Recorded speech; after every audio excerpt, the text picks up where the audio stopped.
Today I'm gonna read A Wish in the Dark by Christina Sonchonvat, chapter 8. Pong opened his eyes. He was hungry, wet, muddy, and cold in that order. The rain had stopped, and the sky was just beginning to lighten. He sat up. He smelled something, cooked fat. That smell drew him in like a fish with a hook in its nose. He followed it up the road, around the curve, to a small wooden house set among the trees. The house was little more than a shack, but Pong stared at it in wonder. The front was lit by a soft, golden glow.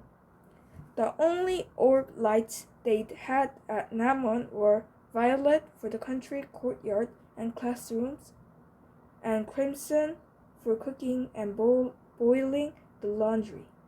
On his journey past Chatana City, Pong had gotten a brief view of the other colors too: blue, amber, jade, and on the west side, gold.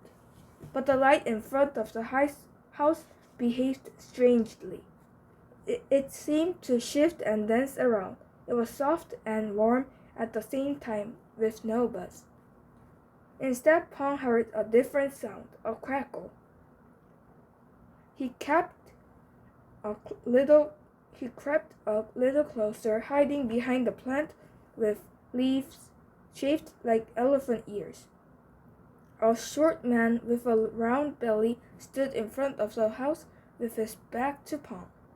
He flipped his wrists, and something sizzled.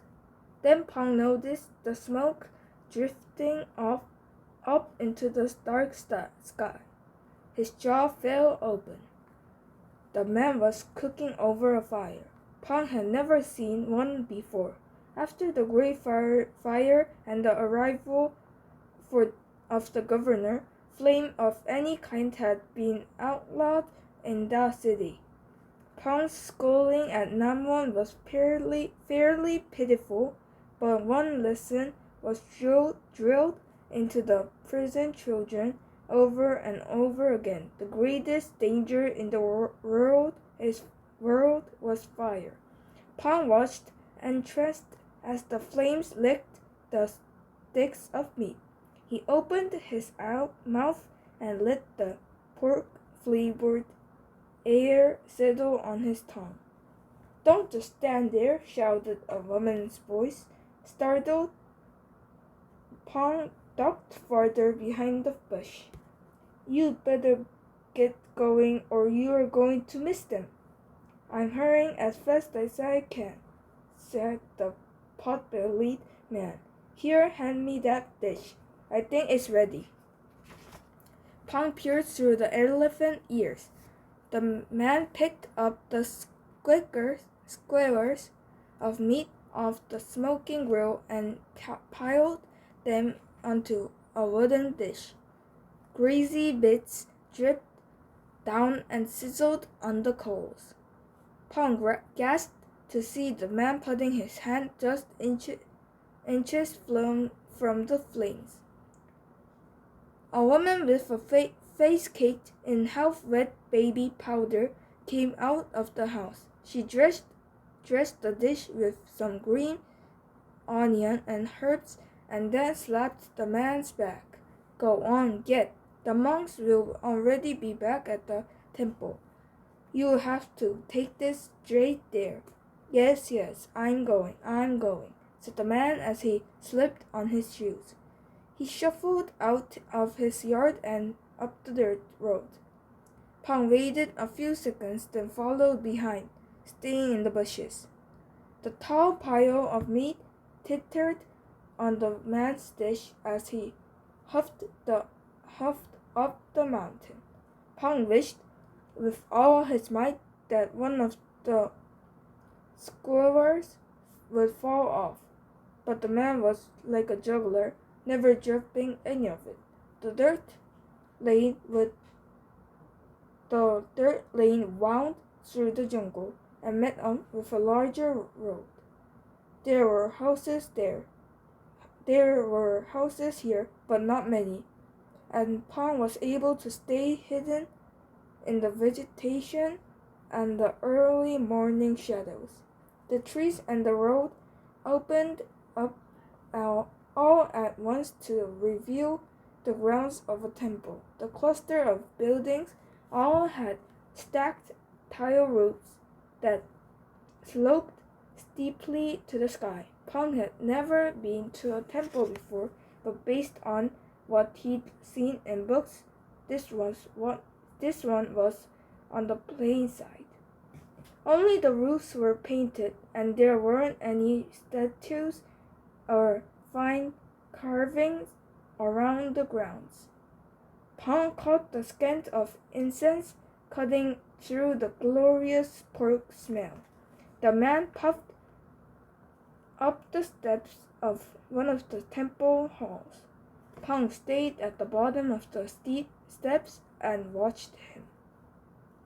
The man set his dish of meat on a low table in the center of the hall next to other bowls of food donated to the temple monks.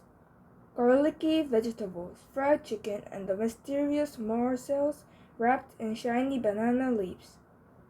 The monks must have already been on their morning walk through their village and brought the food back here. The man bowed low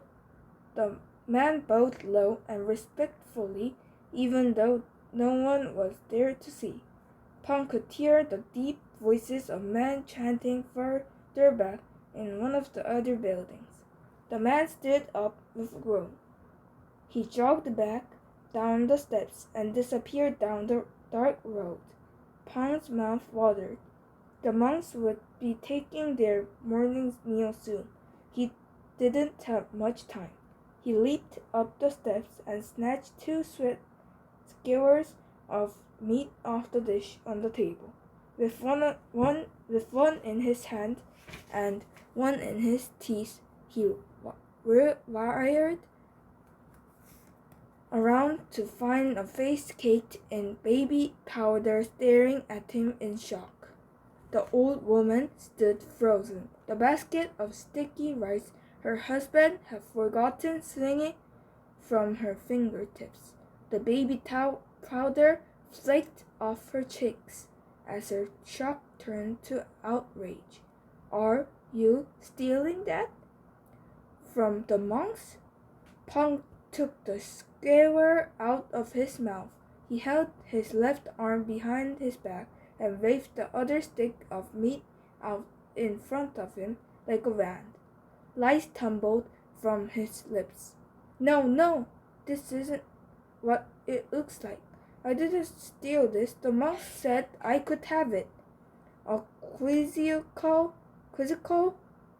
look spread over the woman's face, and for a moment Pong thought she'd believe him. But then he spotted a group of monks walking toward them, holding their saffron-colored robes gathered in the crooks of their arms. His stomach dropped. The old woman leaned over Pong, squalling deeply. We'll see about that, you little thief.